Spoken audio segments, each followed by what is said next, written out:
సందర్భంగా సైలాని బాబా గారి ఆధ్వర్యంలో ఏర్పాటు చేసినటువంటి ఈ ఇఫ్తార్ విందుకు వచ్చారు. మీ అందరికీ మనస్ఫూర్తిగా సాదరంగా స్వాగతం పలుకుతూ, నేను డాక్టర్ మగ్దూమ్. డాక్టర్ అంటే వైద్యం చేసే డాక్టర్ కాదు, చదువు చెప్పే డాక్టర్ని, రేడియోలో మాట్లాడే డాక్టర్ని, పిహెచ్డి చేసిన డాక్టర్ని. సో నేను ఈరోజు చాలా సంక్షిప్తంగా, చాలా కొద్దిగా మీకు రంజాన్ గురించి చెప్తాను. రంజాన్ కి మాట్లాడతాను నేను. మీలో 100% మార్కులతో ఎవరెవరు పాస్ అవ్వాలనుకుంటున్నారో చేయబోయేదండి. 100% మార్కులతో. Oh that's great. గట్టిగా ఒక్కసారి క్లాప్స్ కొట్టారు. Okay, thank you. అలాగే మీలో ఎంతమంది ఫెయిల్ అవ్వాలనుకుంటున్నారు? అక్కడ ఎవరు చేయొద్దు. మీలో ఎవరు ఫెయిల్ అవ్వాలనుకుంటున్నారు? That's good. అంటే జీవితంలో మనం అందరం కూడా 100% మార్కులతో pass అవ్వాలనుకుంటాం. Am I right or wrong? Am I right or wrong? That's good. So 100% మార్కులతో మనం పాస్ అవ్వాలి అంటే ఏం చేయాలి? ఎలా చదవాలి? కష్టపడి చదవాలి కదా. కష్టపడి చదవాలని వాళ్ళు చెయ్యొద్దండి. No, I'm extremely sorry. కష్టపడి చదివితే ఏమీ చేయలేము. ఇష్టపడి చదివితే అవుతాము. కష్టపడి చదివితే మనందరం కూడా 100% ఇప్పుడు నేను మీకు ఈజీగా చెప్తాను. రైట్, నేను మీకు ఈజీగా చెప్తాను, చాలా ఈజీగా చెప్తాను. ఎలా ఇష్టపడాలి, ఎలా కష్టపడాలి. కష్టపడితే ఎందుకు సక్సెస్ అవుతాం, ఇష్టపడితే ఎందుకు సక్సెస్ అవుతాం. ఇష్టపడడం అంటే ఫస్ట్ మనల్ని మనం ప్రేమించుకోవాలి. అద్దంలో మన ముఖం చూసామనుకోండి, అందంగా కనబడతామా, కనబడవా? అద్దంలో చండాలంగా కనబడే వాళ్ళు ఎవరైనా ఉన్నారా మీలో? నో.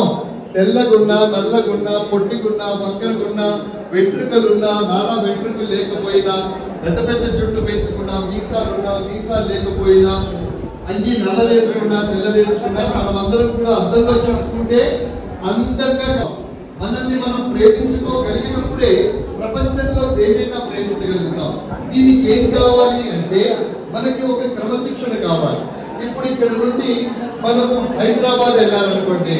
హైదరాబాద్ వెళ్ళాలంటే ఏం చెయ్యాలి? ముందుగా బస్ స్టాండ్కి వెళ్ళాలి, లేదా రైల్వే స్టేషన్కి వెళ్ళాలి, టికెట్ కొనుక్కోవాలి, బస్సులో కూర్చోవాలి లేదా ట్రైన్ లో కూర్చోవాలి.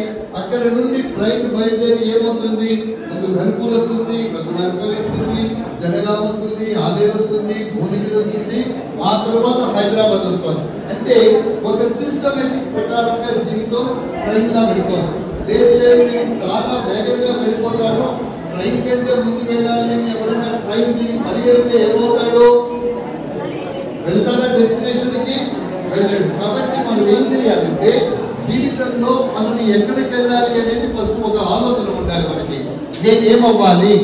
నేను ఒక టీచర్ని కావాలా, ఒక సైంటిస్ట్ని కావాలా, ఒక మిలిటరీ మ్యాన్ కావాలా, ఒక పోలీస్ కావాలా, లేదంటే ఒక ఆస్ట్రోనాట్ కావాలా? ఓకే, ఆస్ట్రోనాట్ అంటే ఈ మధ్యనే ఒక వారం రోజుల క్రితం 9 నెలలు ఆకాశంలో ఉండి వచ్చిన ఆస్ట్రోనాట్ పేరేమిటి? All people are very clever. చాలా చాలా తెలివైన వాళ్ళు. గట్టిగా మీ అందరి కోసం నేను సపోర్ట్ చేస్తాను. సో సునీత,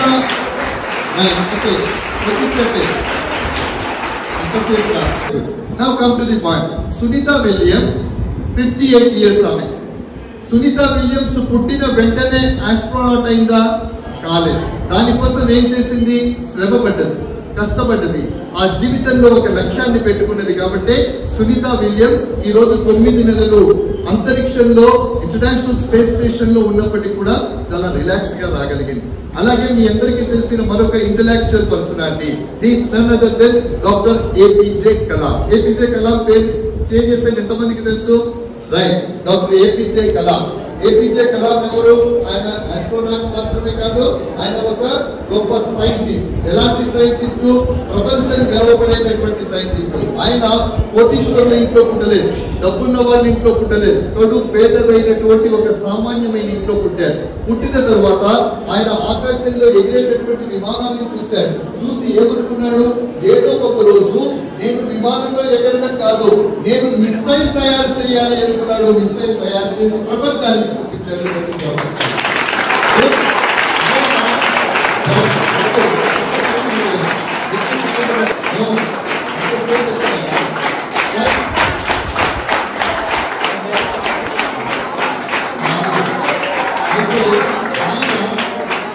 మీకు తెలుసా? రంజాన్ అంటే రంజ్ అంటే కాలడం, రంజ్ అంటే కాలడం లేదా దహించడం అనేటటువంటి అర్థం వస్తుంది. ఉదయం సరిగ్గా 5 గంటల వరకు ఉపవాసం ఉన్నటువంటి వాళ్ళందరూ కూడా సహరీ చేస్తారు, స్వల్పమైనటువంటి ఆహారాన్ని తీసుకుంటారు. తీసుకునేటప్పుడు అల్లాహ్ దగ్గర వాళ్ళు ఏం దువా చేస్తారు? యా అల్లాహ్, నువ్వు ప్రసాదించినటువంటి ఆహారాన్ని తిని, నువ్వు ప్రసాదించినటువంటి ఆహారాన్ని తిని ఈ రోజు నేను అంటే దీని వెనకాల అర్థం పరమార్థం ఏమిటంటే 3 పూటలా కడుపు నిండా మనం అన్నం తింటే రోడ్డు మీద అన్నం లేకుండా బాధపడేటటువంటి వాడి ఆకలి మనకు తెలుస్తుందా? ఆకలి అంటే ఏమిటో తెలుస్తుందా? అవకాశం లేదు. దాహం అంటే పలస్తీనా, గాజా లాంటి ప్రాంతాలలో చిన్న పిల్లల మీద దాడులు జరిగి చిన్న పిల్లలు నీళ్లు లేక ఎడారుల్లో అలమటించి మరణిస్తూ ఉన్నారే, అలాంటి పిల్లల దాహం మనకు ఎలా తెలుస్తుంది? ఇదిగో పొద్దున్న 5 గంటలకి మనం నీళ్లు తాగాం, పొద్దున్న 5 గంటలకు అన్నం తిన్నాం, ఇప్పటిదాకా ఏం తినలేదు. ఆకలి అంటే ఏమిటో మనకు తెలుసు, దాహం అంటే ఏమిటో మనకు తెలుసు. ప్రపంచంలో ఉండేటటువంటి ఆకలితో ఉన్న వాళ్ళ బాధ తెలవాలన్నా, దాహంతో ఉండే వాళ్ళ బాధ తెలవాలన్నా రోజా ఉండి తీరాలి. అందుకే అల్లాహ్ తాలా అంటే సృష్టికర్త ఎవరైతే ఉన్నారో ఆయన ఏం చేశారు? ఉపవాసాన్ని ఒక సంవత్సర కాలంలో 1 నెల ఖచ్చితంగా ఉండాలి అని ఈ ప్రపంచానికి చెప్పారు. ప్రతి ధర్మంలో కూడా, అది హిందూయిజం కావచ్చు, క్రిస్టియానిటీ కావచ్చు, జొరాస్ట్రియిజం కావచ్చు, ఏ ధర్మమైనా, ఏ కులమైనా, ఏ మతమైనా, ఏ వర్గమైనా, ఏ ప్రాంతమైనప్పటికీ కూడా ప్రతి మతంలో కూడా మనకు ఉపవాసం కనబడుతోంది. శివరాత్రికి ఉపవాసం ఉంటారు, క్రైస్తవ సోదరులు 90 days కి ఉంటారు. ఈ రకంగా గురునానక్ వాళ్ళు సిక్కు మిత్రులు కూడా ఉపవాసం ఉంటారు. ఈ ఉపవాసం అనేటటువంటిది భగవంతుడు ఎందుకు పెట్టాడు అంటే ఎదుటి వాడి ఆకలి తెలియడానికి. అయితే ఉపవాసంలో మనకు తెలిసేదేమిటి? ఈ 30 రోజులు ఒక కఠోరమైనటువంటి దీక్ష. 1 రోజు 2 రోజు కాదు, ఇదంతా కఠోరమైన దీక్ష.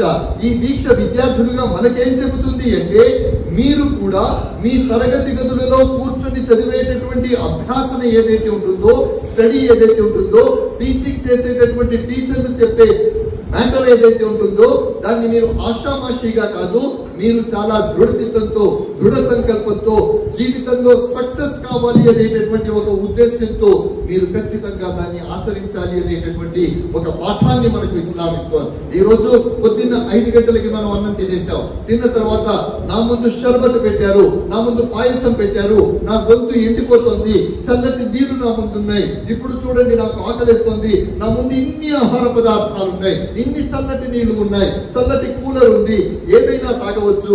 కానీ నేను ఏది తాగను. ఉపవాసం ఉన్నవాడు ఎవరు కూడా ఏది తాగరు. ఎందుకు తాగరు అంటే అది అల్లాహ్ పట్ల మనం చేసుకునేటువంటి ఒక వాగ్దానం. అది అల్లాహ్కి మనం చేసుకునేటువంటి వాగ్దానం. ఈ వాగ్దానంలో మనం ఏమంటున్నాం? యల్లా, నీ ఆహారాన్ని స్వీకరించి నిన్ను సంతృప్తి పెట్టడం కోసం, నీ రజా కోసం నేను ఉపవాసం ఉంటున్నాను అంటున్నాం. కాబట్టి ఈ రజాలో, ఉపవాసంలో ఏంటి? కేవలం ఆకలితో కడుపు మార్చుకోవడం ఒకటే కాదు, గుర్తు పెట్టుకోండి. ఇది కళ్ళతో రోజా చేయాలి. కళ్ళతో రోజా ఏమిటి సార్? కళ్ళతో ఉపవాసం ఏమిటి? ఎస్, కళ్ళతో చెడును చూడకుండా ఉండాలి. నాలికతో ఉపవాసం ఉండాలి. నాలికతో ఉపవాసం ఏమిటి సార్? తప్పుడు మాటలు మాట్లాడకుండా ఉండాలి, అబద్ధాలు మాట్లాడకుండా ఉండాలి, చాడీలు మాట్లాడకుండా ఉండాలి, ఎదుటి వాడిని గురించి మనం ఎప్పుడూ తప్పుగా చెప్పకుండా ఉండాలి. అది నాలికతో కంట్రోల్ చేయాలి. చెవులతో ఉపవాసం ఉండాలి. చెవులకు ఉపవాసం ఏముంటుంది? చెడు మాటలకి దూరంగా ఉండాలి, చెడును వినకుండా ఉండాలి, చెడుకు దూరంగా మనస్సును పెట్టాలి. అలాగే మనస్సుతో ఉపవాసం ఉండాలి. మనస్సుతో ఉపవాసం ఏమిటి?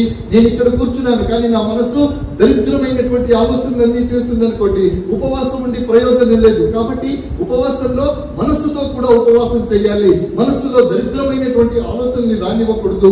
మనస్సులో దరిద్రమైనటువంటి నీచమైనటువంటి ఆలోచనలకి దూరంగా ఉండాలి. మన బాడీ అంతటికి కూడా సెంట్రల్ ఏ రకంగానైతే ప్రాసెసింగ్ యూనిట్ ఉంటుందో, సెంట్రల్ ప్రాసెసింగ్ యూనిట్ కంప్యూటర్ కి, అలాగే మన మెదడు ఉంటుంది. ఈ మెదడుతో ఉపవాసం ఉండాలి. మెదడుతో ఉపవాసం ఏంటి? Think always good.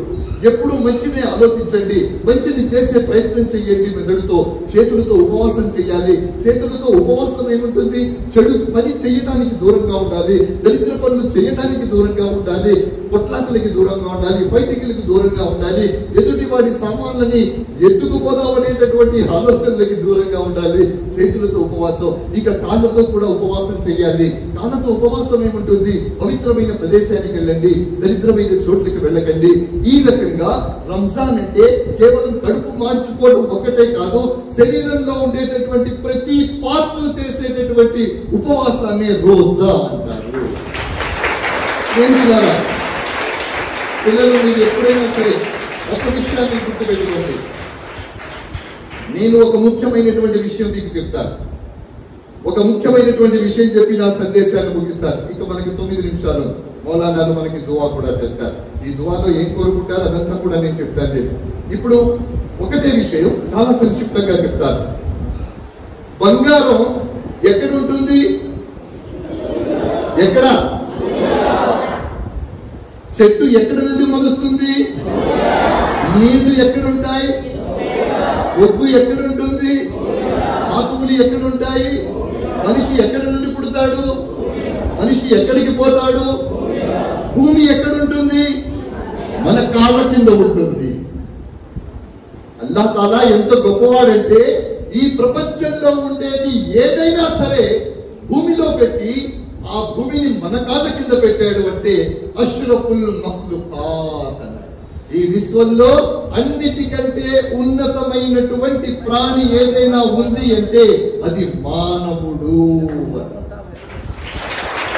కాబట్టి సృష్టికర్త అయినటువంటి అల్లాహ్ తాలా విలువైనటువంటి ఖనిజాలు, బంగారము, వెండి, ఏ ధాతువులు ఉంటాయో ధాతువుల్ని, బొగ్గుని, నీళ్ళని, చెట్లని, మొక్కల్ని, మనల్ని పుట్టించి చంపి కూడా మళ్ళీ ఎక్కడికే చేరుస్తున్నాడు. ఇంత పవిత్రమైనటువంటి ఈ మట్టిని కూడా మనిషి కాళ్ళ దగ్గర పెట్టాడు, కాళ్ళ కింద పెట్టాడు అంటే వీటన్నిటికంటే గొప్పవాడు నువ్వే అనే సందేశాన్ని అల్లాహ్ తాలా మనకిస్తున్నాడు. కాబట్టి మనం మానవులం, irrespective of caste and community. నువ్వు హిందువువా, సిక్కువా, క్రైస్తవుడివా, ధర్మాన్ని ఆచరించేవాడివా, నాస్తికుడివా, ఎవరైనా కాదు. ఇస్లాం ఏం చెబుతోంది? వసుధైక కుటుంబ భావన చెబుతోంది. వసుధైక కుటుంబం అంటే వసుధ అంటే భూమి. భూమి మీద ఉండేటటువంటి వాళ్ళందరినీ ఒకే కుటుంబం అని చెబుతున్నటువంటి ధర్మం పేరు ఇస్లాం. ఇస్లాంలో ఎక్కడ కులాల ప్రస్తావన రాదు, ఇస్లాంలో మతాల ప్రస్తావన రాదు. ఇప్పుడు ఇక్కడ కూర్చొని మనం ఇఫ్తార్ చేస్తున్నాం. ఇందులో హైందవ మిత్రుడు ఎవరు, సిక్కు మిత్రుడు ఎవరు, క్రైస్తవ మిత్రుడు ఎవరు, ఎస్సీ ఎవరు, ఎస్టీ ఎవరు, బీసీ ఎవరు, ఓబీసీ ఎవరు, ఎవరిని అడగరు. ఇక్కడ ఉండేటటువంటిది ఒకే ఒక తత్వం. ఆ తత్వం పేరే మానవత్వం. ఓన్లీ హ్యుమానిటీ మాత్రమే ఉంటుంది. సో రంజాన్ పవిత్రమైన మాసంలో పిల్లలందరికీ నేను చెప్తున్నాను, మీరందరూ ఇష్టపడి చదవండి. జీవితంలో ఒక లక్ష్యాన్ని నిర్దేశించుకోండి. నేను ఒక గొప్ప ప్రొఫెసర్ అవుతా అనుకోండి. ప్రొఫెసర్ కావడానికి కలగనకండి. కలకనకండి. ప్రొఫెసర్ కావడానికి ఏవైతే మార్గాలు ఉన్నాయో వాటిని సుగమం చేసుకోండి.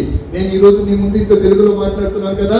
ప్రపంచంలో గ్లోబులో ఎన్ని దేశాలు కనబడతాయో సగం దేశాలు నేను తిరిగాను. గ్లోబులో ఉండే సగం దేశాలు నేను తిరిగాను. దేనికి తిరుగుతానో తెలుసా? కేవలం తెలుగు భాష మీద మాట్లాడడానికి, తెలుగు వ్యాకరణం చెప్పడానికి. నా భాష తెలుగు కాదు. నేను ఒక సాంప్రదాయ ఇస్లామిక్ కుటుంబంలో పుట్టినటువంటి వాడిని.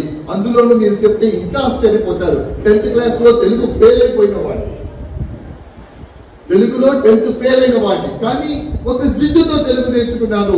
ఈ రోజు తెలుగు భాష అంటే కరతాళామలకంగా ఏదంటే అది, ఎక్కడంటే ఎక్కడ వ్యాకరణం అడుగుతావా, ఛందస్సు అడుగుతావా, ఉపమానం అడుగుతావా, వేదం అడుగుతావా, ఉపనిషత్తులు అడుగుతావా, పురాణాలు అడుగుతావా, ఇతిహాసం అడుగుతావా, ఏదైనా అడుగు, నాలుకతో చెప్తాను, నోటితో చెప్తాను, ఎక్కడంటే ఎక్కడ చెప్తాను, నిద్ర లేకపోతే కూడా చెప్తాను. ఎందుకంటే నేను ఎందుకు చెప్తున్నాను ఈ మాట అంటే ఒకటే విషయం నేను ఎందుకు చెప్తున్నానంటే మీరందరూ కూడా ఒక సంకల్పం తీసుకోండి. రంజాన్ నెలలో నేను ఇది అవుతాను అని చెప్పి డిసైడ్ చేసుకోండి. ఖచ్చితంగా మీరు అవుతారు. ఇంకొక 10 years లో మీరందరూ కూడా మీ లైఫ్ లో సెటిల్ అవుతారు. 12 సంవత్సరాల తర్వాత సెటిల్ అవుతారు. మళ్ళీ మనం జీవితంలో కలుస్తామో కలవమో నాకు తెలియదు. బట్ నేను చెప్పిన మాటల్ని మీరు రాసి పెట్టుకోండి. మీరు ఏది అనుకుంటారో మీరు అది అవుతారు. మీరు అది అవ్వాలి అని రంజాన్ మాసంలో అల్లాహ్ సన్నిధానంలో మీ అందరి కోసం ప్రార్థన చేస్తూ ఓ మా అలైనా